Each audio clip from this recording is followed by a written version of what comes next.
જી sir, જે જિલ્લા પંચાયત તાલુકા પંચાયત થઈ છે શું થશે? નડિયાદની અંદર નડિયાદ મહાનગરપાલિકા, વડતાલ જિલ્લા પંચાયત અને 2 તાલુકા પંચાયતો એ બિનહરીફ થઈ છે. આમ તો ચૂંટણી આ વખતે લડીને જીતવાનું છે એવો અમારો દ્રઢ નિશ્ચય હતો. અને જ્યારે નીતિનભાઈ પટેલ સાહેબ, સરદાર પટેલ સાહેબના જન્મસ્થળ ઉપર આવ્યા ત્યારે પણ મેં બધાને કહ્યું હતું જ કે આપણે ઇલેક્શન બિનહરીફ કરવાનું નથી. બધાએ ચૂંટણી ડોર ટુ ડોર કેમ્પેનિંગ કરી, પ્રજા પાસે જઈ, પ્રજા પાસે મત માગી અને ચૂંટણી જીતવાની છે. એટલે અમારો કોઈ પ્રયત્ન આ બિનહરીફ કરવા માટેનો હતો નહીં. છતાંય આ 3 બેઠકો મહાનગરપાલિકાની બિનહરીફ થઈ છે. અને વડતાલની સીટ એ લોકોએ ગામવાળાએ બધાએ નક્કી કરી, 3 ગામ ભેગા થઈ અને બિનહરીફ કરી છે. એટલે આ રીતના, એવી જ રીતના 2 તાલુકા પંચાયતો બિનહરીફ કરી છે. તો આ અત્યારે જે અમારી સ્ટ્રેટેજી છે એ મુજબ અમારે ઇલેક્શન લડવું છે અને ઇલેક્શન લડીને જીતવું. કોંગ્રેસના આક્ષેપ છે કે 30 લાખ, 40 લાખ રૂપિયા, 60 લાખ રૂપિયા આલીને ઉમેદવારી પાસે ખેંચાઈ ગયું. મારો આક્ષેપ છે કોણે વેચ્યા, આ લોકોને કોણે વેચ્યા એ મને જવાબ આપે. એનો આક્ષેપ એવો હોય તો આ જે એ લોકો લઈ ગયા છે તો એને પાછા કોણે આપ્યા? તમે જે પ્રશ્ન પૂછો છો તો મારો આ તમને સવાલ છે. પંકજભાઈ, અત્યાર સુધીમાં નગરપાલિકા હતું ત્યારે ઘણી બધી વાર બિનહરીફ મોટાભાગની સીટો થઈ છે અને ઘણી મહેનત ભાજપે અને આપશ્રીએ કરી છે. આ વખતે કેમ એવું જોવા મળ્યું છે કે બધાને લડાવવા જ છે? મેં પહેલેથી જ નક્કી કર્યું હતું કે ડોર ટુ ડોર પ્રજા પાસે જાય, પ્રજા પાસે જઈને મત માગે અને પ્રજા એમને પ્રશ્ન કરે અને પ્રશ્ન કરે એના જે જવાબો છે એ જવાબો આપે અને પ્રજાના પ્રશ્નો કેવી રીતના ઉકેલાય અને શું કરવું જોઈએ એની સમજ જે તે ઉમેદવારો છે એ ઉમેદવારોને આવે એ જરૂરી બાબત છે. એટલે જ મેં પહેલેથી નિશ્ચય કર્યો હતો કે બને ત્યાં સુધી કોઈ બિનહરીફ થાય નહીં. અને મેં જાહેરમાં પણ કહ્યું હતું કે આપણે બિનહરીફ કરવા માટે સીટ કોઈએ પડવાનું નથી.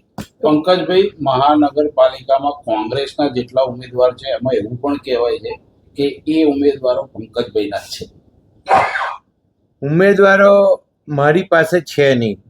ઉમેદવારો એમને લઈ જવા પડ્યા, સંતાડવા પડ્યા અને પ્રજા જાણતી નથી, પ્રજા કોઈને ઓળખતી નથી એવા આ ઉમેદવારો છે.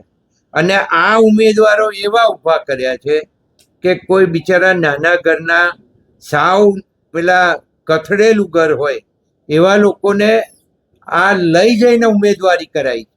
એમ મને એવી ખબર પડી છે કે એના ઘરના લોકોએ એટલી બધી વિનંતી કરી છે આ શહેર કોંગ્રેસ પ્રમુખને કે ભાઈ અમારા જેમને તમે ઉમેદવારી કરાઈ છે એને અમને પાછા સોંપી દો, છતાં એ લોકોએ સોંપ્યા નથી. એવું પણ મારી જાણમાં છે. પંકજભાઈ, કેટલી સીટ આવશે મહાનગરપાલિકામાં? આજે ફોર્મ બધા ભરાઈ ગયા છે અને હું અત્યારે એનું અવલોકન કરવા બેસીશ અને પછી મારી સ્ટ્રેટેજી નક્કી થશે. અને ભારતીય જનતા પાર્ટીની સ્ટ્રેટેજી તો છે જ. અને ભારતીય જનતા પાર્ટીના અમારા પ્રધાનમંત્રી નરેન્દ્ર મોદીથી માંડી, અમિતભાઈ શાહ સાહેબથી માંડી અને અમારા સીએમ ભૂપેન્દ્રભાઈ પટેલ અને પ્રદેશ અધ્યક્ષ જગદીશભાઈ અને જિલ્લા પ્રમુખ નૈનાબેન અને સમગ્ર પાર્ટીના કાર્યકર્તાઓ એ જે સાથે લાગી અને અમે રિઝલ્ટ લાવવાના છીએ. એની અંદર હું અત્યારે એવું માનું છું કે લગભગ 46 કે 48 સીટ 100% આવશે.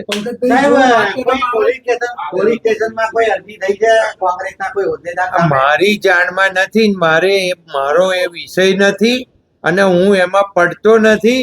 એટલે જ મેં પહેલેથી કહેલું કે મારે કોઈ બિનહરીફમાં પડવું નથી અને હું ક્યાંય નીકળ્યો નથી અને હું ક્યાંય એના માટે જવાનો નથી, આવું સ્પષ્ટતાથી મેં કહ્યું. પંકજભાઈ, 30 વર્ષમાં પહેલી વખત કોંગ્રેસે 50 ઉમેદવારોને મેન્ડેટ આપ્યા છે. આપની આ કાર્યકાળ દરમિયાન આ પહેલી વખત થયું છે. 50 ઉમેદવારો આપ્યા હોય તો 50 ઉમેદવારને એમને સંતાડી રાખવાની શું જરૂર પડી?